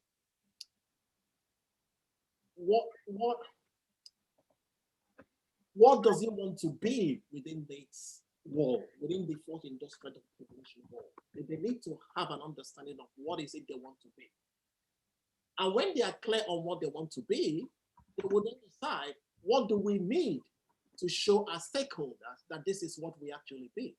So I'm talking in terms of the competencies. I'm talking in terms of, if you like, what sort of knowledge frameworks would they actually develop internally that they can actually share with the outside world and all of that? Because when they meet the stakeholders within, if you like, for lack of a better phrase, a hub system, if you look at Africa as a hub, they all have different priorities and different needs. All of these stakeholders have different competing needs. We are competing for resources, if you like. So I think NREN has to go back to itself, kind of take a journey of introspection, if you like, or self-introspection, to actually say to itself, this is what we want to be, and these are the competencies we probably need to actually move to that. Is that only then can they begin to then say to themselves, which particular sector do we then, use as a takeoff point? It could be the youth sector, Simon, that you refer to, that actually probably savvy and all the rest of it. And then they need to move into their world to understand how they consume all of these technologies, to understand what their priorities are, to understand what they are thinking about. So they need to understand the professional context of young people. And when I say professional context, I'm talking about their intent, what they know. They need to, first of all, understand the goals of young people, their ambition, if you like. They need to understand their insights, because there's a notion that young people are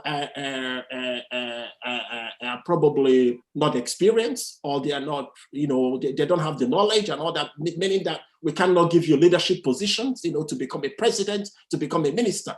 There's nothing wrong in a 23-year-old becoming a minister if he or she can actually deliver that. They need to understand their insights, understanding their perception about life, about their own world, if you like, their intuitions.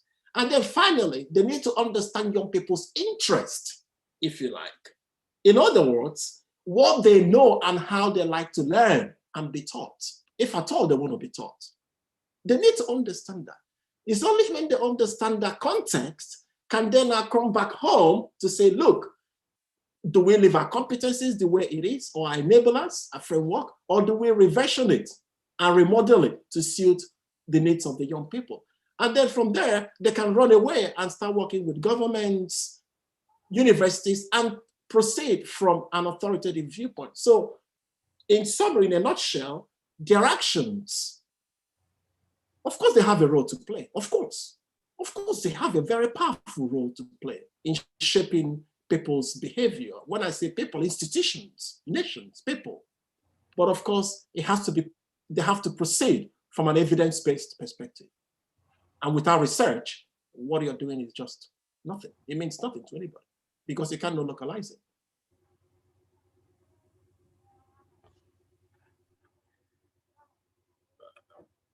Simon, I think I can jump in there, because I think it's a very key question you're asking. I think I also tried to preempt a little bit there in my presentation when I looked at the innovation projects, or at least trying to strengthen our innovation ecosystems on campus at universities.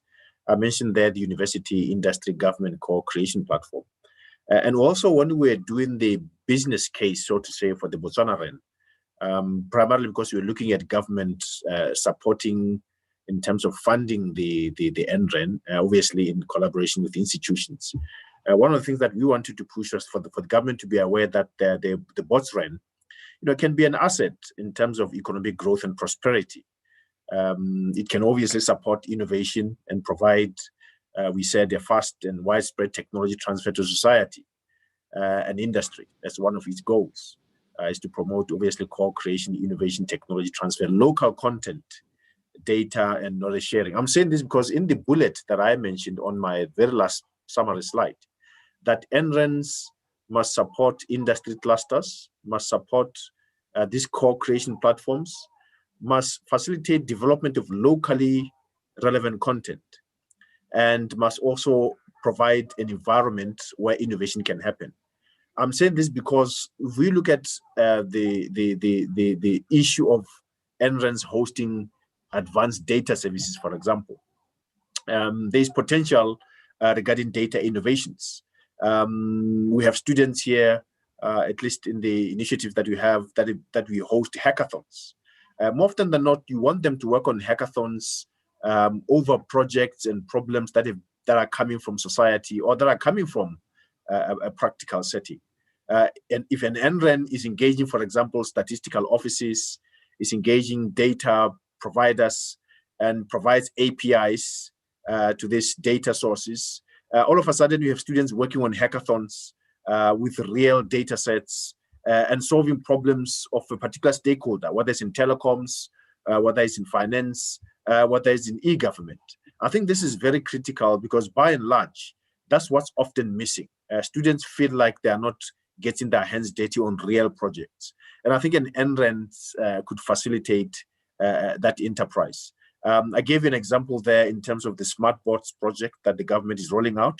One of the very first initiatives they did was to have a government app hackathon where they invited young innovators and students to brainstorm and come up with potentially innovative ideas of how government can provide services. Obviously, the elephant in the room is the data behind. But to be surprised is how those exercises can all of a sudden bring students to the line of thinking, at least in terms of developing applications you're talking about. Because by and large, most students are disillusioned because it's very difficult, for example, to monetize mobile applications.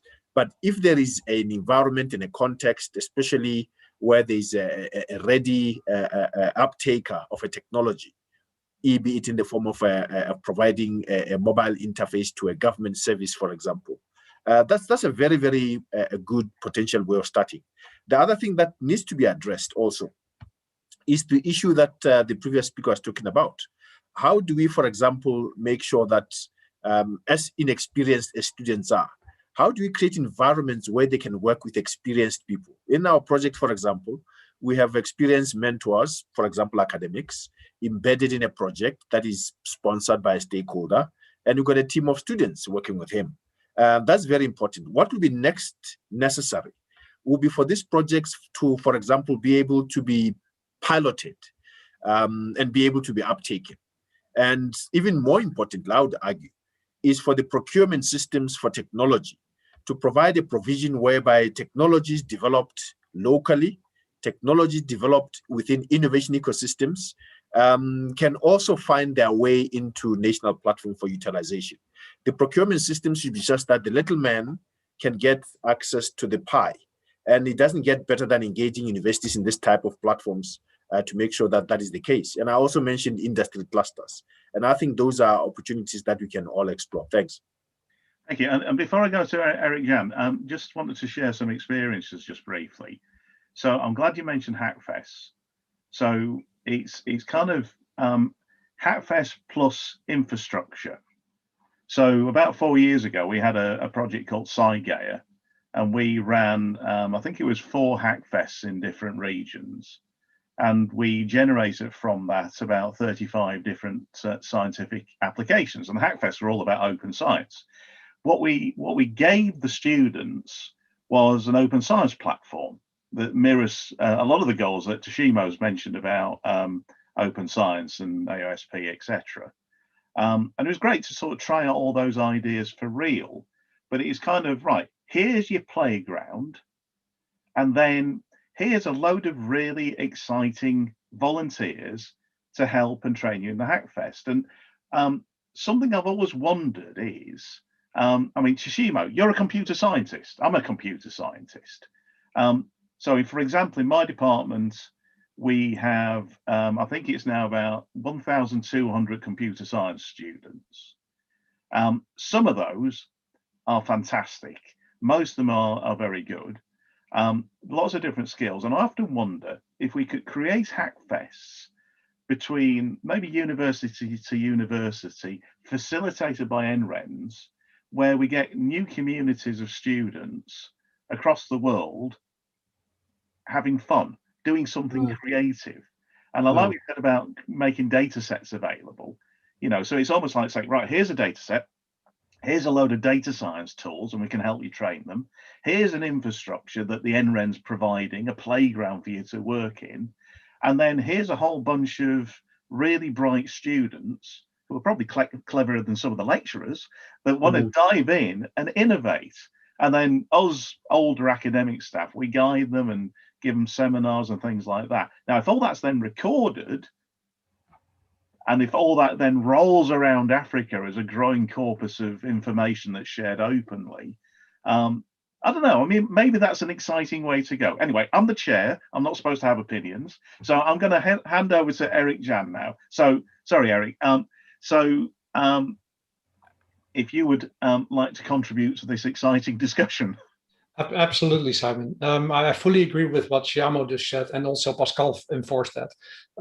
Hackathons and getting your hands dirty are excellent examples on how to engage the students. And if they have real data to work with, and if they have real results to present, maybe also to scientists that are a generation or two older, and learn from that and have that interaction. I think that's a great thing to do. And doing that cross continents is very rich, a very rich experience to do that. But I want to take it one step broader. What I see happening, I have two kids. One of them is, I have three kids. One of them is at university, one of them is at middle school, and one of them is at primary education. The one at university is really engaged in, she's doing psychology, but she's engaged in computer science as well. She learns how to program because she has to analyze data sets, etc. I think that's great. But the other two are also exposed to IT-related topics. In primary school, in the last 2 years, the pupils in my country are exposed to computational thinking. They use all kinds of programs for that on the web. It all works on the web. And they learn how to program a robot that goes through a maze, and they have to think about if then else statements and repeat statements. And I think it's amazingly nice to at that age already try to learn in a very playful way the ways of computational thinking. So it starts at early age, and bringing that technology and that pedagogy to primary education and middle education, I think, is also important for all countries around the world, including Africa, of course. Yeah, and I think, Toshimo, you mentioned a Hackfest with primary school kids with using the Lego. Was it Mindstorm used? Yeah, no, it's excellent. There's the annual competition Robotics. And we are part of the global network of universities that is looking to train in STEM. We actually received some robotics kits in terms of training the teachers and training the students. I mean, it's excellent. And I've actually just put a proposal end of last year or so regarding open astronomy schools, where you can, for example, get telescopes. And then you can use that to obviously train teachers, and you can even do a virtual observatory, and you can develop all sorts of applications around that to teach astronomy. So really, these are excellent ways, even just at the early part of the pipeline. to start having interventions. And you mentioned the excellent ideas, Simon, regarding hackathons across the borders. Some years ago, around 2013, 2014, we did a hackathon with some American institutions because we had an exchange program here with University of Pennsylvania. They had this thing called Hack the Change, where society can pose problems and students across continents can work in global teams. And this is way before COVID. And increasingly now I can see this thing has to come back to the fold that we play around with this thing. So really, what we need at the end of the day is sustainable initiatives like this, and an ecosystem that supports continuity of this initiative, so that they're not just stopgap measures, but they are entrenched in the calendar of events that we do. Well, absolutely. I just noticed something that Omo posted. Just to read it out so everybody's spotted it. So this year in Africa Connect 3, we'll be consolidating the experience in the development of a training infrastructure that allows universities to host such hackfests. Now that's tremendously exciting. Excellent. So just a question then. So a lot of sustainability arguably comes from alignment with professional societies.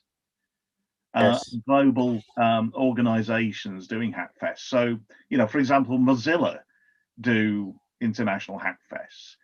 Do any of the panelists have any ideas or suggestions of what kind of international bodies we, as an NREN community, we should align with, just to help us get the message out there? This is the kind of thing we want to do. So maybe Eric Jan, do you want to go first on this one? Yeah, I don't have much experience with that myself, but I posted in the chat just now a link that I'm quite familiar with, to have students work on that and also contribute to the RoboMind Academy with pieces of code. The Commons Conservancy that I used, that I mentioned before, is quite an open platform where you can contribute. You can have real impact if you contribute. And I know there is a big thing that Google organizes yearly. That really gets traction in my part of the world. Oh, thank you very much for that. Pascal. I think there's this EU blockchain group or something, I think it's called. If you just a simple Google search would actually throw it up. I mean, they call it EU blockchain, but it's mainly around fourth industrial revolution, where EU institutions are actually working with a range of sectors, from education, from private sector, from students and individuals. I think just a common Google. So I think I probably will fish it out where it is, and then I'll probably share it with you guys. I think such groups might probably, if you like, help in many ways. Another thing is MIT technology. You see, I know MIT, they do all sorts of free things, especially for Africa. I've just got off a small mini project with Yale University, where we are looking at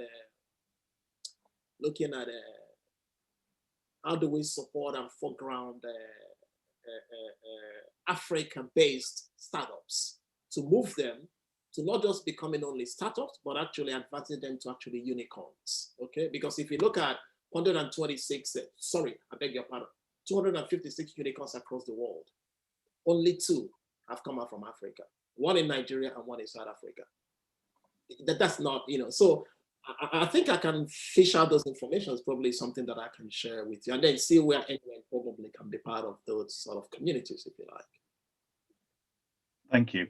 Tshimo, one final comment about this from you, then I'll think I'll wrap the panel up now, because we're just about out of time.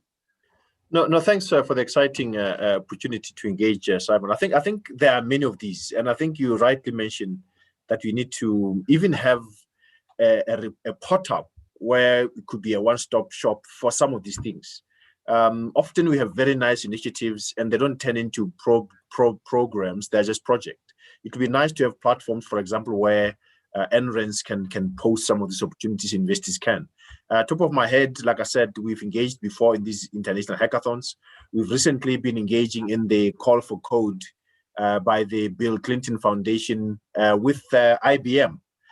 They will, for example, look at something like climate, disaster risk recovery, and things like that. I actually had and water. Had one of my teams getting position 3 globally on some of these things. So I think there are many of these. We probably need to get them organized better in terms of an information sharing resource within NRENs. That's great. That's great. So let me just bring this panel to a close. I'd like to thank our 3 speakers, Pascal, Eric Jan, and Tashimo, for fascinating presentations, views, and what I like to see is passion. You know, and this is something we all want to make happen. Personally, I see NRENs in the driving seat for this. There are unique confluence of digital skills, proven experience in delivering large-scale solutions, and are kind of in the right position between research and education and policymakers. I think we have a massive opportunity here, and also opportunities to partner with bright students from across the world and really get things going. So thank you to the 3 of you for your views and presentations. I'd like to thank Omo and Boubacar for making this session available and for inviting me to chair it. I've enjoyed it immensely, and I look forward to seeing hopefully everybody in the flesh at WACREN 2022. But in the meantime, video conferencing is great. It's lovely to see you all, and best wishes to you all and all the participants. So thank you very much. Thank you very much, colleagues. Thank you for the questions on the chat. I can see some still coming through. I'm sure we'll continue chatting beyond the platform.